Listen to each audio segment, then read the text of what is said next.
Moving on to House File 3548. Chair Hansen moves that House File 3548 be re-referred to the General Register. Chair Hansen, would you like to move your amendment?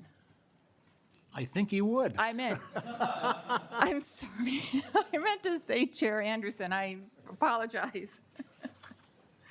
Madam Chair, at least we can smile in this committee. I move that House File 3548, Madam Chair, we had a discussion briefly. I was going to move to refer this to the General Register. Then we had a discussion that, being that it does pertain to some finances, I would ask nonpartisan staff if this could be part of a future bill because of the financial consideration, or does it have to meet the deadline of Friday? All right, Mr. Savory. Chair and members, this bill in its current form or in an amended form could certainly be included in a omnibus major finance bill and meet their deadline if that was the committee's prerogative to do so. Chair Anderson, would you like to change the motion? Yes, I would move that House File 3548 be referred to stay here in committee, lay over. Laid over. All right. All right, thank you. Chair Anderson, would you like to move your amendment? Yes, Madam Chair, I have the A1 amendment here, and it is a DE. And we've done a lot of work on this since the first time this bill was heard. Chair Anderson, I apologize for interrupting you, but we have the DE amendment. Yeah, We should take that one up first? yeah. The DE1, Madam Chair.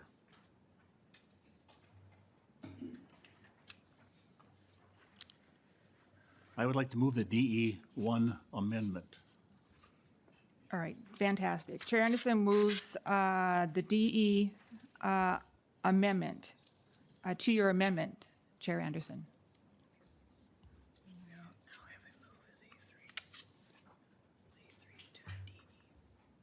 All right, this is, okay. Chair Anderson, there is also an A3 to the DE amendment. Madam Chair, the A3 amendment did not make deadline. I was visiting or discussing the bill with Chair Vang on Friday. It didn't make the deadline. So it's up to Chair Hansen and I if we would accept this. And it does make several changes, some that we agreed to, and that would be amended to the DE1. Chair Hansen. Thank you, Madam Chair. And Representative Anderson, I think I appreciate that you've moved to lay it over because I think you and Representative Vang have been working. Yeah. This provides, it's hard to, kind of do this by amendment on short notice. But I think if your intent is to keep working, the A3, I guess I would ask just for comment from Representative Vang, but I'm inclined for you to be able to put the whole thing together so we can look at the bill as it is, and you can continue to be working as we work on the budget. But I want to check with Representative Vang on her thoughts on that. Representative Vang. Thank you, Madam Chair.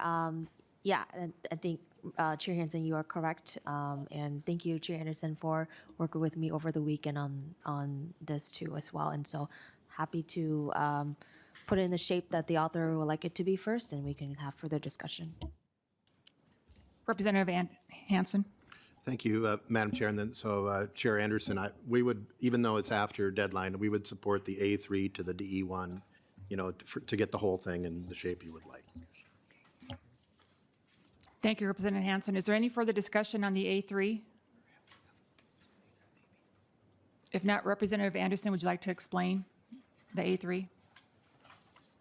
Well, there's some punctuation changes, but the main change would be on page 4, line 12. And this is one area that we're still discussing. And I met with the department, and I've met with land stewardship. Farmers Union and discussing how much to keep in reserve for those that may have a purchase agreement. The department talked about 50%, land stewardship mentioned 25%. Chair Vang wasn't comfortable with either of those numbers. In my amendment, dropped it down to 40%, but then the A3 adds the words may reserve up to 40%. So I think that gives the department a lot of leeway in how they would handle those applications, both those that had a purchase agreement and those that didn't. The original language was requested by the department, and again, we're making a compromise here and with that language, but again, that's not been totally agreed to yet. But I think the highlight of the bill, and the biggest thing as far as I'm concerned, would be on the page 4, lines 26 through 30, and going back into the past history of this program. I got this from the department that a lot of the funds have been turned back unused because they cancel out at the end of the 2-year biennium. So in 2023, 21,500 was canceled back to the general fund. And last year in 2025, $801,000 was not used and canceled back to the general fund. And what this does is moves out the date that the department can still use the funding. It doesn't cancel out, and it's available until June 30th, 2029. And I think that could be extended to June 30th of 2030. So that is a key part of the bill that would allow the funds to be used over multiple years and not be turned back to the general fund. So I think that's one provision we all would get behind and support. And with that, Madam Chair, I would stand for questions. All right, Chair Anderson moves that H 3548 A3 amendment. Is there any discussion from members?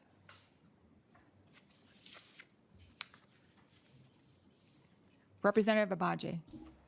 Thank you, Madam Chair, and thank you, Representative Anderson. I understand that there's still ongoing conversations with this bill, but I do at least want to still continue to maintain for the record that the original purpose of this program was to repair a harm and a damage that was done for farmers that did not have access to capital and that could not, make down payments to be able to purchase land for their farms. I still am a little bit concerned that the purpose of your bill language is to further expand this program and to kind of make it like any other farm assistance program that we have, which I can understand why people might think that what is the problem in that. But to me, I think the problem in that is that we have situations in a variety of areas, but particularly in agriculture, where people have been left out of the agriculture experience, and the work that they've been able to do has not been recognized, and they have not been able to just simply walk into banks and get loans or funding to be able to purchase land. And so that is why this program was originally created, to help those folks who don't have that same access and opportunity. And so while I encourage you to continue working with Representative Vang and others to maintain the integrity of this program, I still at least want to put it out there that the way that this can be read is essentially trying to remove this program that was meant for a specific purpose to make it to a wider general purpose, and we already have general farm assistance for that. So I just want to make sure that that's on the record as conversations continue. Thanks. Representative Anderson. Thank you, Chair. I would ask the representative what program she's referring to that already benefit general agriculture. Representative Abaje. I mean, I think we've heard in this committee plenty of programs that support either, fertilization or dairy farmers or meat packing, all of these types of things. These are opportunities where all types of folks can get in there. This program was created specifically for farmers, young farmers, Black and brown farmers, people who are underrepresented throughout society who do not have that same type of access to just walk into a bank and get a loan. So I was just saying that as you continue your conversations, which I appreciate, I think just to kind of keep in mind what the original purpose of this program was and not to dilute that purpose. Representative Anderson. Thank you, Madam Chair. Well, I think we need to be a little bit cautious there. Some of the original language of this bill has been challenged and the language was changed. So again, I think we need to be careful about trying to earmark some of these funds. And what this does, it helps farmers. We need all farmers, and I will say that till the cows come home. And this bill is designed to help farmers. Anything further, Representative Bajai? No. All right. Representative Gander. Thank you, Madam Chair. So I just have a question, and that is, in previous versions, there was a net worth cap that would kind of restrict who may qualify for this, and then the net worth cap went away. Could I ask what the rationale was behind taking off the net worth cap for people who might qualify for this? Thank you. Representative Anderson. Thank you, Madam Chair, and thanks, Representative. That particular provision has been taken out at the behest of Chair Vang, so you'd have to ask her that question. Representative Gander. Madam Chair, I wonder if Representative Vang would be willing to share. Representative Vang. Thank you, Madam Chair. Thank you, Representative Gander, for your question. I think I'm not 100% sold on including this provision. I think part of it is because it's hard for me to envision what the impact could look like or unintended potential consequences. I've seen how asset limitations have been used in terms of other programs or in county services that has negative impacted how people utilize the program as well. And so I think just, I can be further convinced, but I think for now, just because I'm not 100% sold on it, then it's rather, I'd rather not have it on there. Representative Gander. Thank you, Madam Chair. Glad to think that that could be part of a continued conversation as to accomplish the objective, as Representative Agbaji pointed out, to kind of target who could benefit from this. Thanks. Any other discussion on the amendment? Seeing none, all those in favor say aye. Aye. All opposed say nay. The motion prevails and the A3 amendment is adopted. We are now on the H 3548 DE1 amendment as amended. Chair Anderson, would you like to explain the DE1 before the committee acts on its adoption? Well, we've pretty well talked through key parts of it, and in the effort to work with all parties and compromise, I did take out or give up on my plan to make it a two-tier grant program with a larger grant, larger acreage, getting a larger grant. I gave up that provision. In the last time the bill was heard, there was a lot of discussion about the zoning requirements, and that still remains in the bill in terms of if it's in a commercially zoned area, they'd have to have a business plan with the application. And if the farmland is in the boundaries of a statutory or home rule charter city, the eligible farmer must earn an annual revenue of at least $1,000 in his farming operation. So that remains in the bill. And, so again, change is made. And I'll say up front, the one other part that we're not in agreement on is including the cultivation of cannabis or marijuana in the bill, and that has been in the original bill. And it's my personal opinion that we don't need to be incentivizing the growing of cannabis, and that's just my personal feeling. And the other side or other folks strongly disagree with me on that. So again, that's an area where we may have to discuss further and reach a compromise, but that's one of the remaining sticky points to coming up with an agreement to this bill. With that, I'll stand for questions. All right, thank you, Chair Anderson. We have 3 testifiers who would like to speak to the DE1 amendment as amended. And we will first start with Kazora Berry, Farm Director from Big River Farms. Please come to the testifiers table, state your name, and then begin your testimony.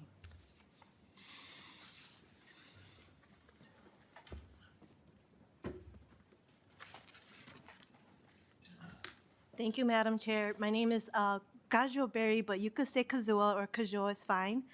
In committee, thank you for allowing me this opportunity to come and testify today.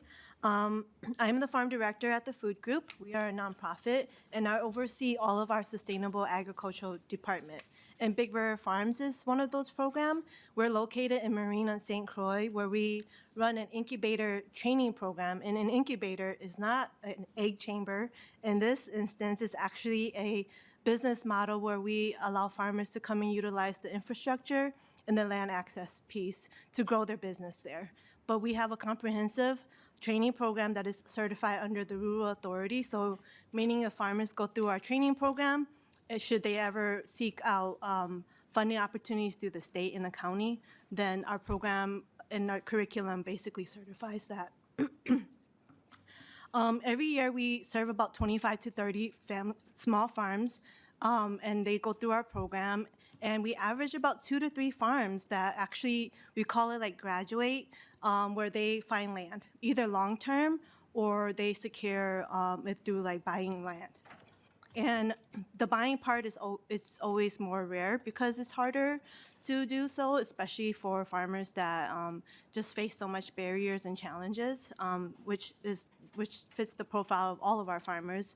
They are 100% of them work off farm, so they farm, but they also have off farm jobs, and so it's really challenging for them to continue to scale up and build their businesses without adequate support and resources.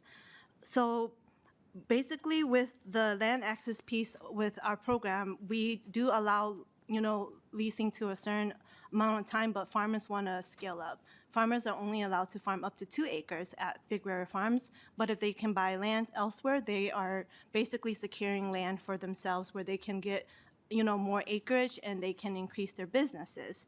And also it ensures the security for investment and return. So basically, if farmers own land, they can invest by perennial systems, meaning growing asparagus, strawberries, or fruit trees.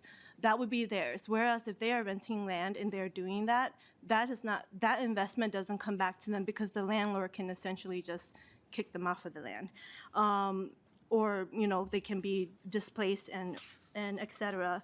The down payment assistance, though, I would say this grant is vital to many of our farmers, as land access has been named as the top barrier to farming for them. I would say that when this program came out a couple of years ago, it was a perfect timing for one of our farmers who spent already a couple of years looking for land, and just the affordability or finding the land that fits her need for her farming. This program came just in time for her to be able to buy it with the support of this program. And she started with just selling to Roseville High School or Roseville area. Now she's selling at Mill City. She has multiple wholesale contracts, and she just moved her farm to that land from Big River Farms last year. So this program is not that it's not meaningful at all. It is very meaningful to all of the farmers that can find a way to access this. We support the addition of the readiness requirements for the applicants. This, it really reflects and aligns with the programming that we have at Big River Farms, so we train our farmers so that they are ready to be able to receive this kind of funding and support.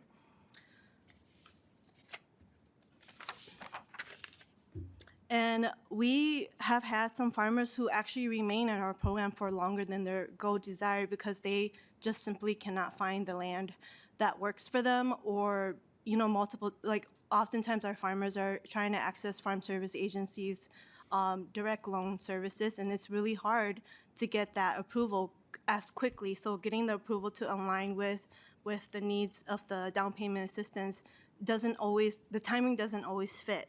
So we're supporting and asking for that extension. Typically, the program runs from October through April, and that's only 6 months. And that's also, we live in Minnesota, so it's snowing in winter time, and so it's really hard to find land where you can imagine that you're going to be growing on that soil if you cannot see that soil. So really requesting for an extension for that time, and we support that. And then we also support the prioritization for applicants that have farm sales between 1,000 to 100,000. And that will hopefully ensure that our farmers, that people who actually do want to farm and build their business are the priorities of this project and program. And lastly, the grant that is, your adjustment for it to be awarded up to 40% of the purchase price is better than basing it on acreage. And we do recommend keeping the cap at $20,000 so that we can ensure that more farmers can access this. And we do know that $20,000 is meaningful no matter the price range of the land that the farmers are seeking. And so, again, thank you so much for hearing this out, and thank you so much for this opportunity. Thank you for your testimony. Next up is Stu Lowry from Director of Government Affairs, Minnesota Farmers Union. Please state your name for the record and begin your testimony. Thank you, Chair Harder and members of the committee. For the record, my name is Stu Lowry, Government Relations Director for Minnesota Farmers Union. And on behalf of our organization and our members, I want to thank this committee for your continued work to strengthen the down payment assistance program. This is a powerful program both for those who are selected to receive a grant and for those communities that they end up farming in. We all know this here, but it bears repeating that it's hard to earn a good living as a farmer.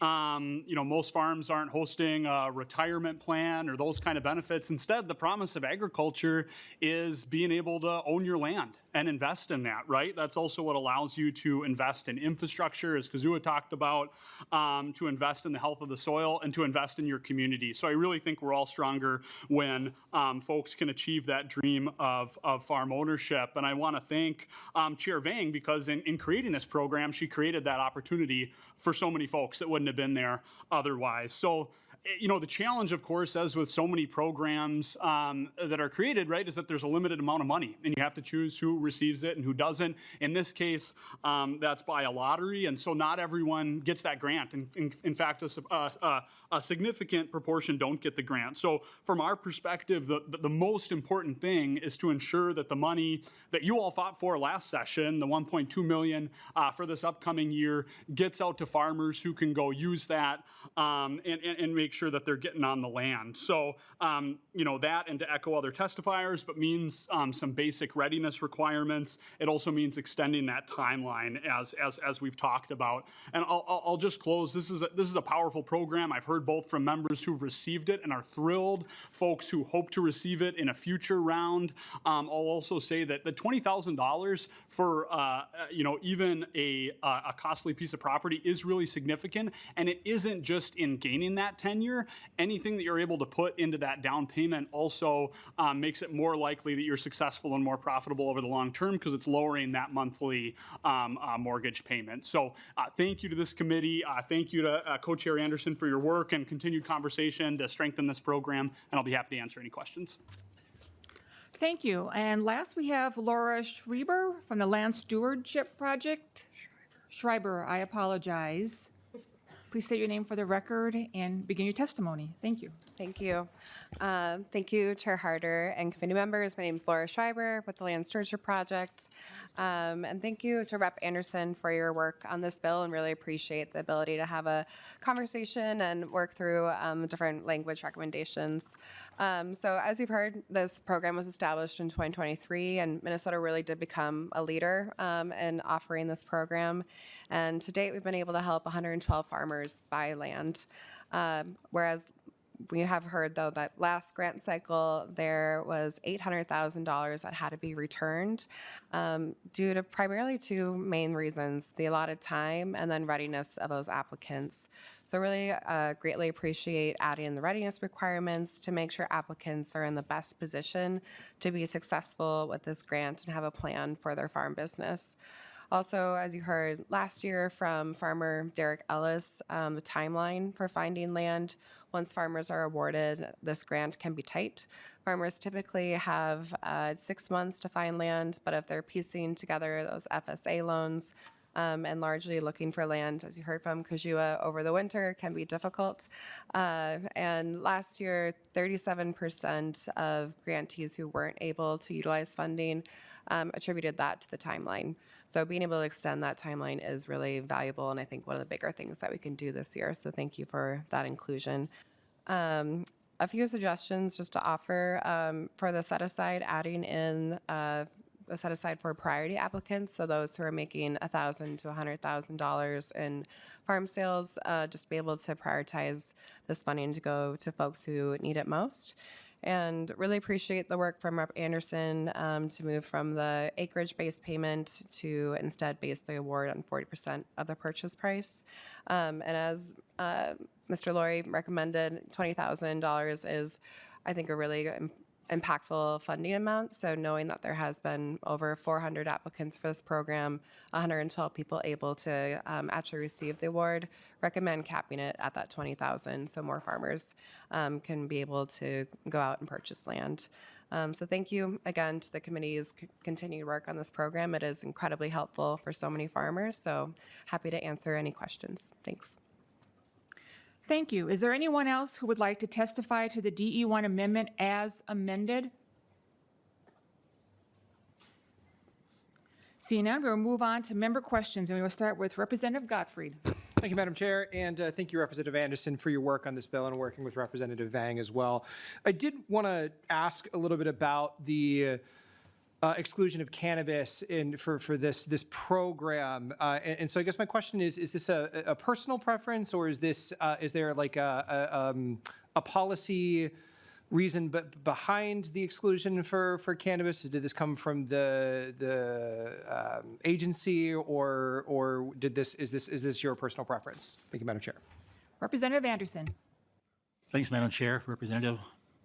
I guess I'd have to say it's my personal preference, and I do have to wonder, when this bill was passed a couple years ago with this language in it, at that time, I believe it was still probably federally against the law to grow it. I'm not sure on that, but I suspect that may be the case, because it was just recently the feds ruled that it could be grown.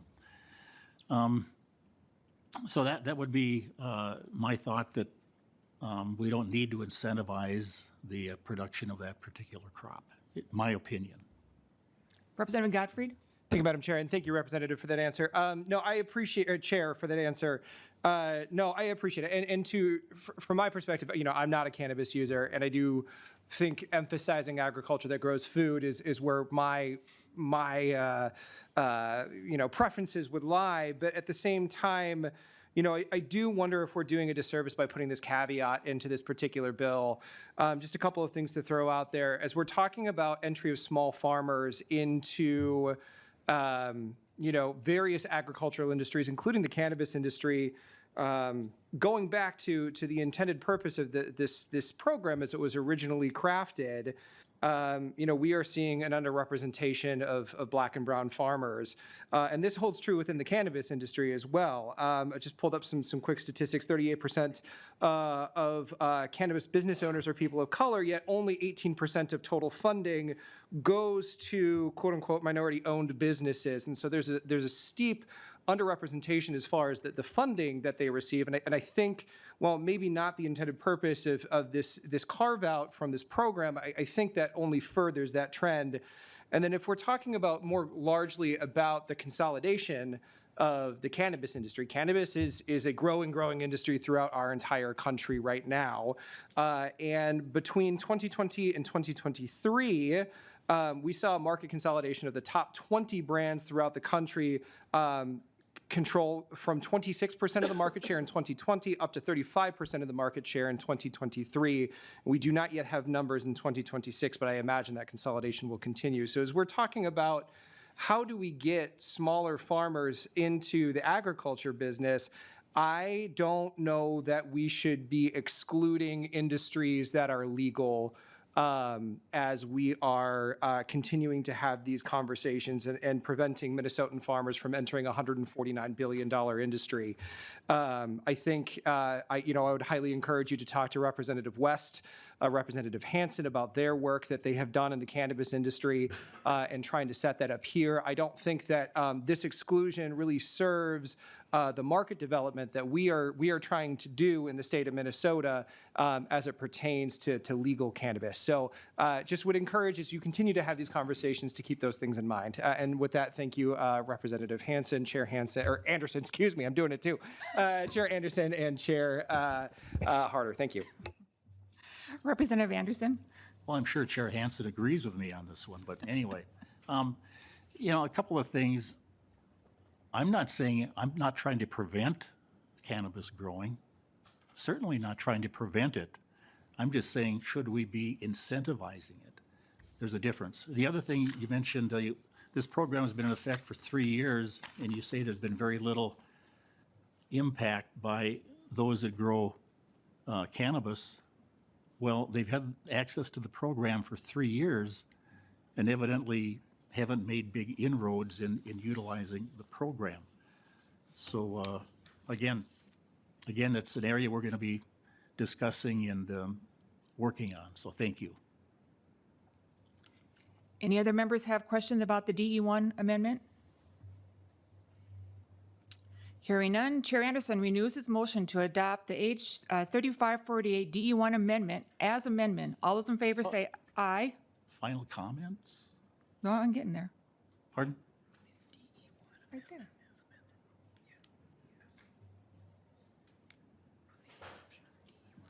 We're on the adoption of the DE1. Okay. Okay. All right, all those in favor say aye. Aye. All opposed say nay. The motion prevails and the amendment as amendment is adopted. We are now on House File 3548 as amended. Is there any further discussion?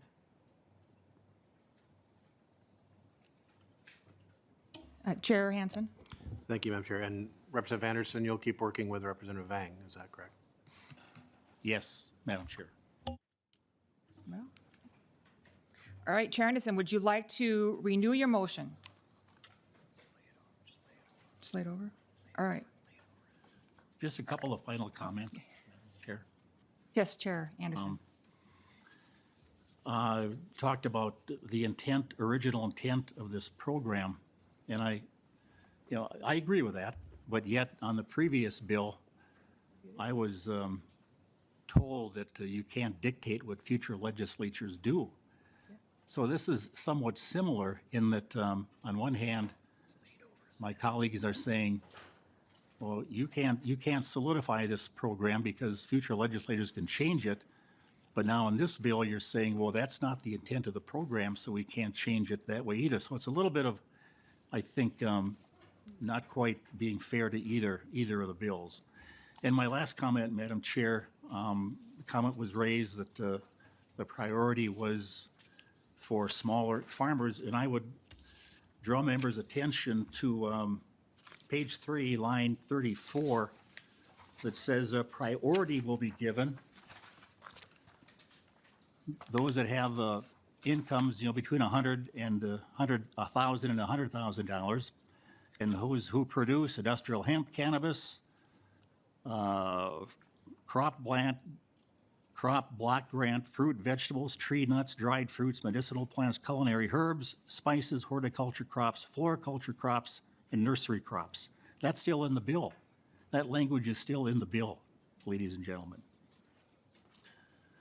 So with that, Madam Chair, I renew my motion that House file is amended, 3548 be laid over. Thank you, Chair Anderson. House File 3548 as amended is laid over.